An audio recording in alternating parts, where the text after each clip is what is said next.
నేను ఎందుకు అడుగు ముందుకు వేయడం లేదు? నేనెందుకు అత్తయ్య, మామయ్యలతో మాట్లాడలేకపోతున్నాను? నా కుటుంబంలోకి తిరిగి ఎందుకు సంతోషాన్ని తీసుకొని రాలేకపోతున్నాను?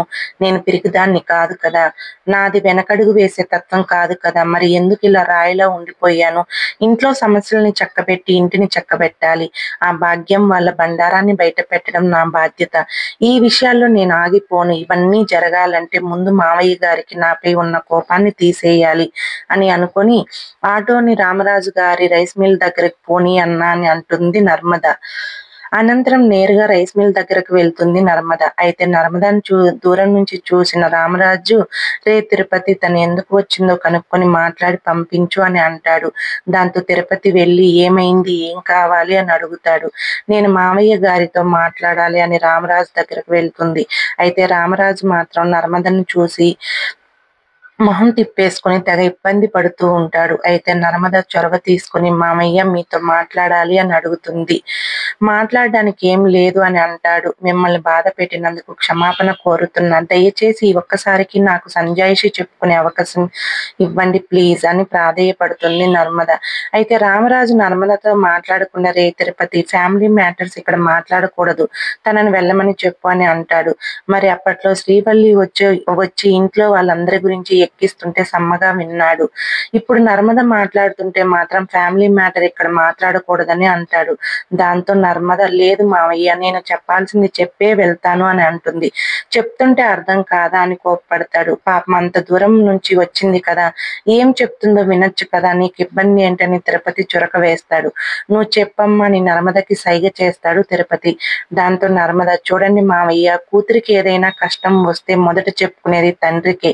మరి తండ్రే కూతురి బాధ వినకపోతే మరి కూతురు ఎవరికి చెప్పుకోవాలి? ఆ బాధని ఎలా మోయాలి? ప్రేమ డాన్స్ క్లాస్ కి వెళ్ళిన విషయం నిజంగా నాకు తెలియదు, నాకు చెప్పలేదు కూడా.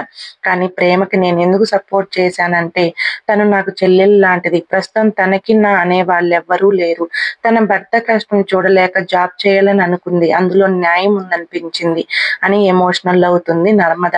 ఆ న్యాయమే నా నడి రోడ్డుపై నా చొక్కా పట్టుకునేట్టు చేసింది. ఇక మాట్లాడింది చాలు వెళ్ళు అని అంటాడు రామరాజు. మీకు జరిగిన అవమానానికి చాలా బాధగా ఉంది మామయ్య. ప్రేమ మీకు తెలియకుండా డాన్స్ క్లాస్‌కి వెళ్ళడం తప్పే. పిల్లలు తప్పు చేస్తే తల్లిదండ్రులు క్షమించాలి. మీరు ఇలా ద్వేషిస్తూ శిక్షిస్తే మేమేమైపోవాలి మావయ్య అని కన్నీంట పర్యంతమవుతుంది నర్మద. ఆ కన్నీళ్లు చూసిన రామరాజు అమ్మ ఏంటమ్మా ఇది, ఆడపిల్ల కన్నీళ్లు పెట్టుకుంటే ఎవరికీ మంచిది కాదు. ఈ మంచినీళ్లు తాగు అంటూ నీళ్లు అందిస్తాడు రామరాజు. రే నువ్వు వెళ్ళి టీ తీసుకొని రారా తిరుపతితో చెప్తాడు రామరాజు. అవేం వద్దు మామయ్య, మా పెళ్ళైన దగ్గర నుంచి మా అమ్మా నాన్న నాతో మాట్లాడటం లేదు. మా అమ్మా నాన్నలను మీలోనూ అత్తయ్యలోనూ చూసుకుంటున్నా. ఇప్పుడు మీరు కూడా మాట్లాడకపోతే నేను అనాథనైపోయాననే బాధ కలుగుతుంది. నా భర్త నన్ను దూరం పెట్టాడు. అత్తయ్య మాట్లాడడం లేదు, మీరు మాట్లాడడం లేదు. ఇంత నరకాన్ని ఎలా భరిస్తూ నేను ఎన్నాళ్ళు ఉండగలను, ఎలా ఉండగలను? మీ దృష్టిలో నేను చేసింది తప్పైతే కోపం పోయే వరకు తిట్టండి, కొట్టండి, అంతే కానీ మాట్లాడకుండా శిక్షించకండి. ఏ ఆడపిల్లకైనా ఇంతకంటే గుండె కోత ఉంటుందా అని కన్నీళ్లు పెట్టుకుంటుంది నర్మద.